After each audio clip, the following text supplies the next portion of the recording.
The butter dish sat just beyond my reach. I could see it clearly from where I sat at the far end of the table, nestled between the salt shaker and a basket of rolls that had gone cold 20 minutes ago.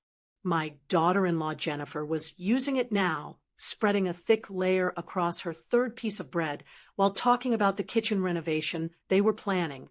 Granite countertops, she was saying. Nothing else will do. I told Michael that if we're going to do this, we're going to do it right. I cleared my throat softly. Jennifer, when you're finished, could you pass the... And the backsplash, she continued, not even glancing my way. I'm thinking something with a Mediterranean feel. Glass tiles, maybe some hand-painted accents. My son Michael nodded along, though I could see his jaw tighten slightly. He'd always done that when money came up, even as a boy. I set my knife down and reached for my water glass instead. Across from me, my daughter Patricia was scrolling through her phone. Her husband David sat beside her, talking to Thomas, my husband, about investment portfolios. At least, David was talking. Thomas was listening with that particular expression he wore when he was being polite, but had already made up his mind about something. Thomas, I said quietly, could you reach the butter? He turned to me, and for just a moment, our eyes met. There was something in his gaze, a flicker of recognition, of shared understanding. Then Jennifer laughed at something Michael had said, and the moment passed. Thomas picked up the butter dish and handed it to me without a word. Thank you, I said. No one else seemed to notice the exchange. I didn't realize how much I had been ignored until that night. But looking back now, I can see it had been building for years. Before I continue, I have to ask, where are you watching from right now? I'd love to know if you've ever felt invisible in your own family, just like I have. This was how dinners had been going for the past year, maybe longer. We hosted them every Sunday at our home, the house where Thomas and I had raised our children, where the walls still held 40 years of memories.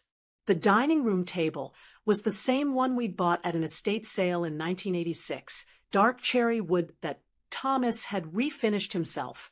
Patricia had suggested more than once that we get something new. Something modern, Mom. This style is so dated. But Thomas liked the table. So did I. Caroline, Jennifer said suddenly, you should really think about replacing these light fixtures. They're so dim in here. I can barely see my food. I glanced up at the chandelier Thomas had installed 15 years ago. It cast a warm, amber glow across the table. I like them, I said simply. Jennifer made a face. Well, it's your house. But when you're ready to sell, you'll want to update. No one wants old fixtures. We're not planning to sell, I said. Not yet, Patricia interjected, looking up from her phone. But eventually, when things get harder to manage. I buttered my rolls slowly, carefully. We manage fine. For now, Patricia said, and went back to scrolling. The conversation moved on, without me. It usually did. I'd become a kind of background presence in my own home. I was 63 years old, and somewhere along the way, I'd become invisible. Or perhaps not invisible, exactly. They saw me when they needed something. They saw me when it came time to ask if we'd thought about helping with the down payment on Michael's new office space, or whether we might consider contributing to Patricia's daughter's private school tuition. They just didn't see me in any way that mattered. Thomas saw me, though. He always had. After dinner, while I was loading the dishwasher, he came into the kitchen and stood beside me, drying the serving platter with a check towel. You were quiet tonight, he said. Was I? He smiled just a little, more than usual. I rinsed a plate and handed it to him. No one seemed to mind. I minded. I looked at him, then really looked. Thomas had aged well. Silver hair that he kept neatly trimmed, lines around his eyes that deepened when he smiled. We'd met in 1982, married within a year, built a life together that was quiet but good. He'd worked as an accountant for a manufacturing firm, retiring 5 years ago with a pension and investments he'd cultivated carefully over decades. We weren't wealthy, not in the way that people think of wealth. We didn't take cruises or own vacation homes. But we were comfortable, very comfortable. They think we're just coasting. I said quietly, waiting. I know. They think everything will just transfer. When the time comes. Thomas set the platter down and folded the towel with precise corners. What we've built is ours, Caroline. We get to decide what happens with it. He said it so calmly, so matter-of-factly, that I almost didn't register the weight behind the words. What are you thinking? I asked. He smiled again. I'm thinking we should make some plans. What happened next surprised even me. The next few months passed in their usual rhythm. Sundays brought the family dinners, the same patterns playing out with minor variations. Jennifer talked about renovations. Patricia complained about school fees. David offered unsolicited financial advice. Michael said little but watched everything with an accountant's eye, his father's son in that way, at least.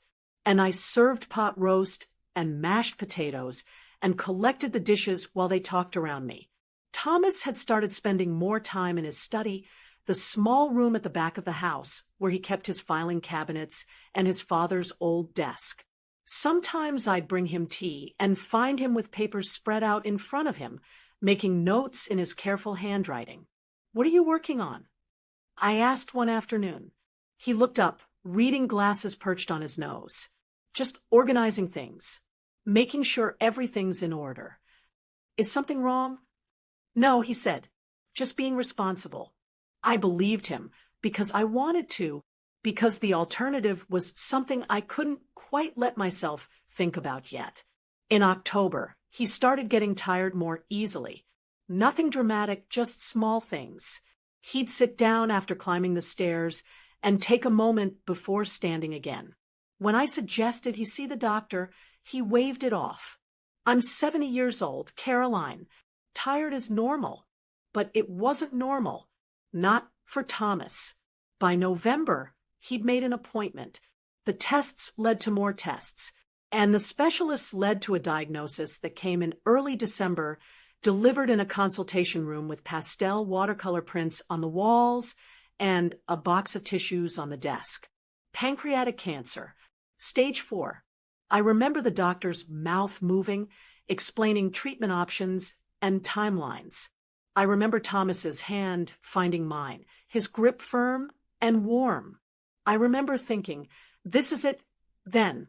This is how it ends. We didn't tell the children right away.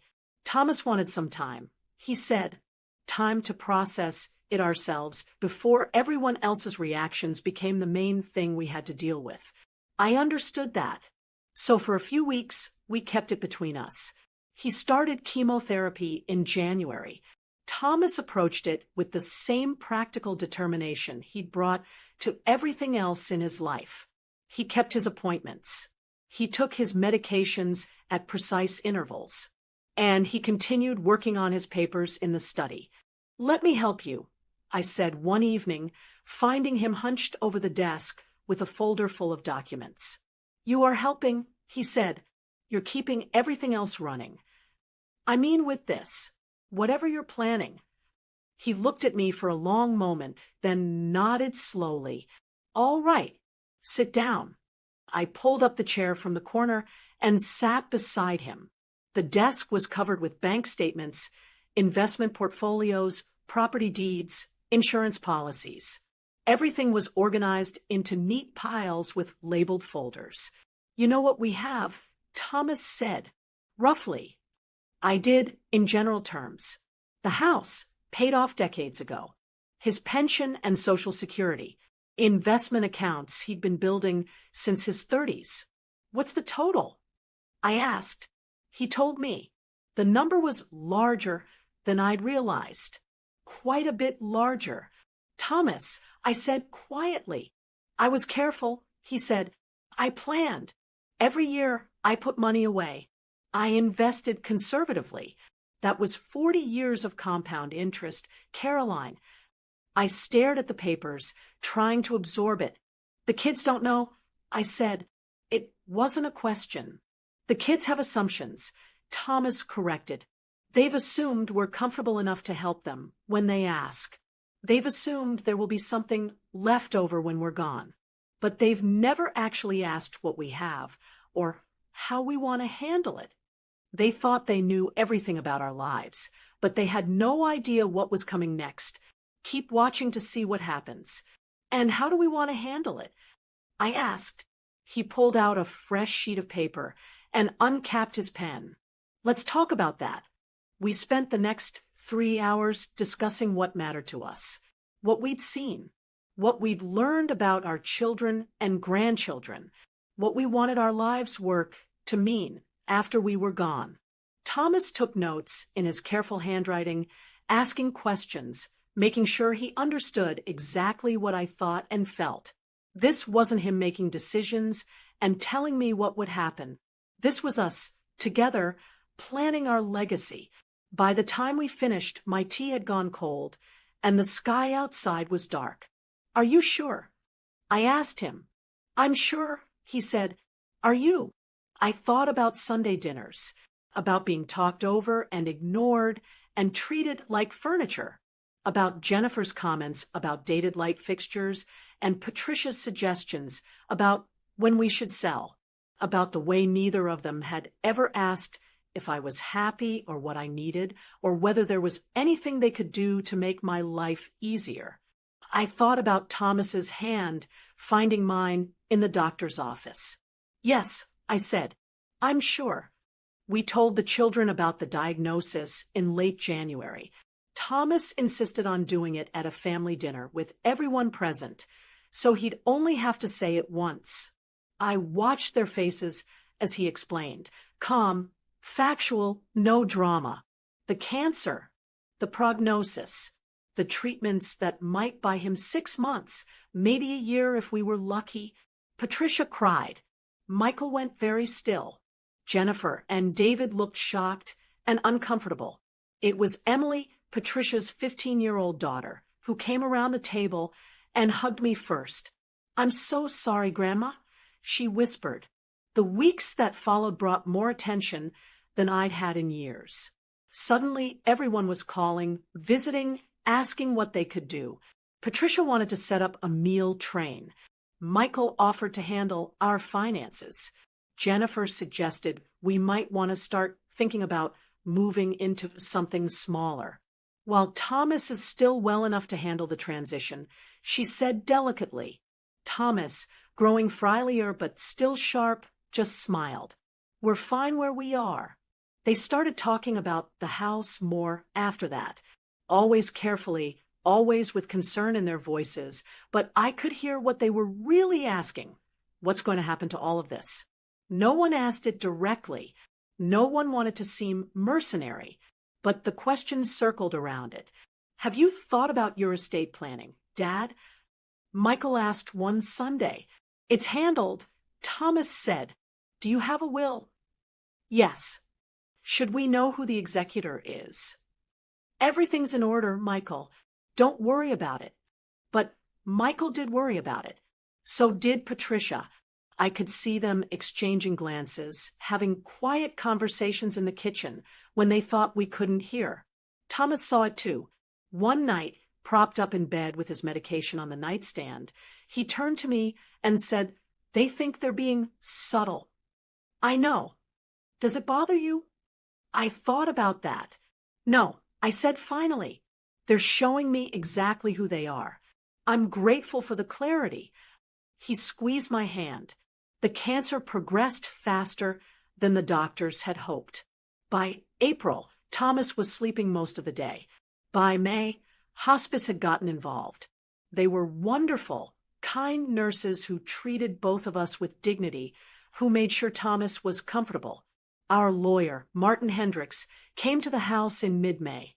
Thomas was still lucid then, still able to sign documents and discuss final details. They spent an hour in the study with the door closed while I sat in the living room with a book I wasn't reading. When Martin left, he stopped to speak with me. "He's a remarkable man, your husband," Martin said, "very clear about what he wants. He always has been. He asked me to make sure you understand everything in the will.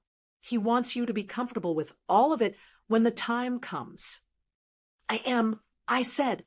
Martin nodded. "I'll be in touch. And Caroline, I think what you two have planned is incredibly thoughtful." After he left, I went to the study. Thomas was back in his recliner, eyes closed but not sleeping. "All done?" I asked. "All done." I sat down beside him. "No regrets?" "None," he said. None." Thomas died on June 3rd, quietly in his sleep. The hospice nurse found him when she arrived for her morning visit. I was in the kitchen, making tea, something I'd done every morning for 40 years. When she came to tell me, I set the kettle down and went upstairs and held his hand, still warm, and told him goodbye. The funeral was well attended. Thomas had been liked and respected. Our pastor gave a lovely service about faithfulness and quiet integrity. Michael and Patricia sat on either side of me, their support genuine in that moment, their grief real. At the reception afterward, Jennifer approached me carefully. "Caroline," she said, "I know this isn't the time, but do you have any idea when the will reading might be? Just so we can make arrangements." "Martin will let us know," I said. "Of course. It's just Michael and I need to make some decisions about the office space, and timing matters." I looked at her for a long moment. "I'm sure you'll figure it out." The call from Martin came a week later. He wanted to schedule the will reading for the following Monday. I confirmed that it did and passed the information along to Michael and Patricia. Finally, Patricia said, "Not that I'm eager or anything, but it'll be good to have everything settled." Yes, I agreed. It will. You might think the outcome is obvious, but the truth will surprise even you.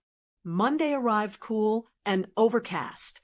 Martin's office was in a small professional building downtown, the kind of place with thick carpeting and framed diplomas on the walls. His secretary led us to a conference room where Martin was waiting, a folder in front of him, and his reading glasses on. Michael and Jennifer arrived first, both dressed conservatively. Patricia and David came next, Patricia's eyes red from crying that morning. Emily came with them. Thomas had wanted her there, had specifically requested it. "Thank you all for coming," Martin said once we were settled. "I know this is a difficult time, but Thomas was very clear about how he wanted this handled. Let me begin by reading the will in its entirety, and then I'll answer any questions." He opened the folder and began. The first section was standard legal language. Then came the specific bequests. "To my grandson-in-law, David, I leave my collection of financial magazines and market reports." David blinked, surprised but not displeased. "To my daughter, Patricia, I leave my mother's silver tea service, which I know she's always admired." Patricia nodded, tears spilling over. "To my son, Michael, I leave my father's watch and my set of accounting textbooks from college." Michael's jaw tightened. "To my granddaughter, Emily, I leave the sum of $50,000 to be held in trust for her education. She is to use it for college, graduate school, or any educational pursuit she chooses, but it is hers alone and cannot be accessed by her parents." Emily gasped. Patricia and David stared. Martin continued, "To my daughter-in-law, Jennifer, I leave my complete certainty that she will find the granite countertops and Mediterranean backsplash she desires." The silence in the room was profound. Jennifer's face went white. "What?" Martin didn't pause. "The remainder of my estate, including my pension benefits, my investment accounts, my life insurance policy, and my half of the marital property, I leave entirely to my beloved wife, Caroline, to use as she sees fit during her lifetime. Upon Caroline's death, any remaining assets will be distributed according to the charitable trust we have established together. He looked up from the document. That trust benefits the hospice program that cared for Thomas, a scholarship fund for first-generation college students, and the local women's shelter. Michael found his voice first. That's it. A watch and some textbooks. Those items were chosen specifically for you, Martin said calmly. Your father wanted you to have something meaningful. Meaningful. Jennifer's voice had gone shrill. We've been planning based on, we need. You need what? I said quietly. She turned to me. Caroline, this isn't fair. Michael is his son. Patricia is his daughter. They should inherit. They did inherit, I said. They got what Thomas wanted them to have. But the house, the money, is mine, I said. It was always half mine, and now it's entirely mine. Patricia was crying harder now. Mom, we counted on this. Emily's school tuition. Emily has her education fund. I interrupted gently, which is more than either of you ever offered to contribute to. That's not fair, Patricia said. We have expenses, responsibilities. So did we, I said, and we managed them without asking your grandparents for help, without expecting anyone else to fund our choices. Michael stood up. This is because we didn't fawn over you enough, because we didn't pay enough attention at dinner. I looked at him, really looked at him, and wondered when exactly I'd lost my son. This is because you treated your father's home like a restaurant and his wife like a waitress, I said evenly.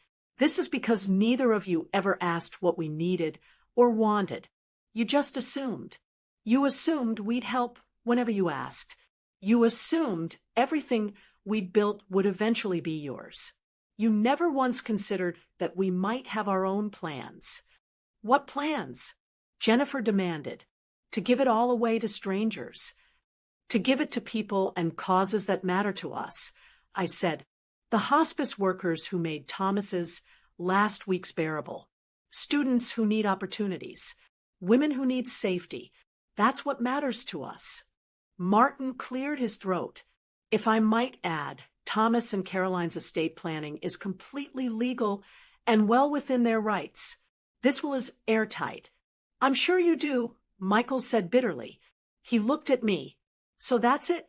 You're going to live in that house alone, sitting on all that money, while your children struggle. You're not struggling, I said calmly. You have jobs. You have homes. You have choices. What you don't have is access to your father's life savings, which he earned and I helped him manage, and we both agreed on how to distribute. This is vindictive, Jennifer said. No, I said. Vindictive would be leaving you something and then watching you fight over it. This is clear. This is decided. This is what Thomas wanted and what I agreed to. Patricia stood up, gathering her purse. I can't believe this.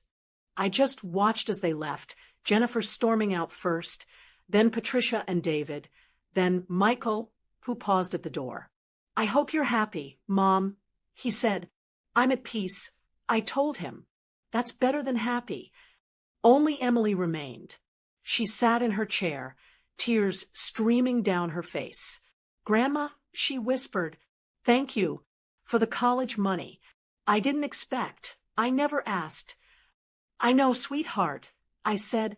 That's why Grandpa wanted you to have it. She came around the table and hugged me, and I held her the way I'd held her when she was small. I'm sorry they're angry, she said. They'll get over it, I said, or they won't. Either way, Thomas and I made the decision we needed to make. The weeks after the will reading were quiet. Michael and Patricia didn't call. Jennifer unfriended me on Facebook. David sent a stiff email apologizing for the tension and hoping we could move forward. Emily called every few days. She'd gotten into a good university and was planning her courses. The money Thomas left her meant she wouldn't have to take out loans. Grandpa always asked me about school, she told me during one call. Really asked, not just how's it going? He wanted to know what I was reading, what I was thinking about. He believed that. I said, I'm going to make him proud. She said, you already have, sweetheart. In July, I got a letter from the hospice program. They were using Thomas's donation to fund a new patient assistance program. They wanted to name it after him. I cried when I read that. Good tears, grateful tears. Michael called in October. His voice was careful, tentative. Hi, Mom, he said. Hello, Michael. How are you doing? I'm well. You? Fine. Listen, He paused. I wanted to apologize for how I acted. At the lawyer's office, I was shocked, and I said things I shouldn't have said. I waited. I've been thinking a lot, he continued, about Dad, about what he taught us, about how hard he worked. I think maybe I lost sight of that. I think maybe I started assuming instead of appreciating. Maybe I agreed. The watch, he said. I've been wearing it, and I keep thinking about how Dad wore it every day, how careful he was with it, how it was his father's before him. He wanted you to have something that mattered, I said, not something that had monetary value, but something that had meaning. I know that now. We talked for a while longer. He asked about the house, about my garden, about whether I needed anything. The conversation was awkward in places, but it was real. It was a start. Patricia called a week later with a similar apology, though hers came with more tears and recriminations about how stressed she'd been. I listened and accepted her apology and told her I loved her. Jennifer didn't call. That was fine. Not every relationship was meant to survive the truth. It's been 6 months now since Thomas died. 6 months since the will reading. 6 months of quiet days and peaceful nights and slow adjustments to living alone. I've started painting again, something I gave up decades ago when the children were small. I set up an easel in Thomas's study where the light is good in the mornings. I'm not very good yet, but that's not really the point. I've joined a book club at the library. The women are intelligent and opinionated, and none of them treat me like I'm invisible. I've been volunteering at the women's shelter once a week, helping in the kitchen. The work is hard sometimes, but it matters in a way that Sunday dinners never did. And I've been remembering, going through 40 years of photo albums and letters, Thomas and me at our wedding, young and hopeful. Thomas holding newborn Michael, family vacations, and ordinary Tuesdays that seemed unremarkable at the time, but were actually everything. A life, a real, full, meaningful life, not defined by what we left our children or whether they appreciated us, defined by what we did, who we were to each other, and how we chose to pass on what we'd been given. Last week, Emily called with news. She'd been selected for a research program in engineering. She was thriving. Grandpa would be so proud, she said. He is, I said. Wherever he is, he is. I hung up and looked around my home. Mine now, fully mine, along with the choices about what to do with it. The silence wasn't lonely. It was peaceful. It was the sound of a life well lived, decisions well made, dignity maintained. Tomorrow I'll work on my painting. I'll have lunch with the book club women. I'll live my life exactly as I choose to live it, without apology or explanation. And somewhere, I think Thomas is smiling that small, knowing smile of his. Because we were right. About the children. About the money. About what mattered and what didn't. We were right to be ignored at dinner, in a way. It showed us the truth. It gave us the clarity we needed to make the decision we made. And now, in the quiet of my kitchen on an ordinary Thursday afternoon, with nothing left to prove and no one left to impress, I can finally say with absolute certainty, I am at peace.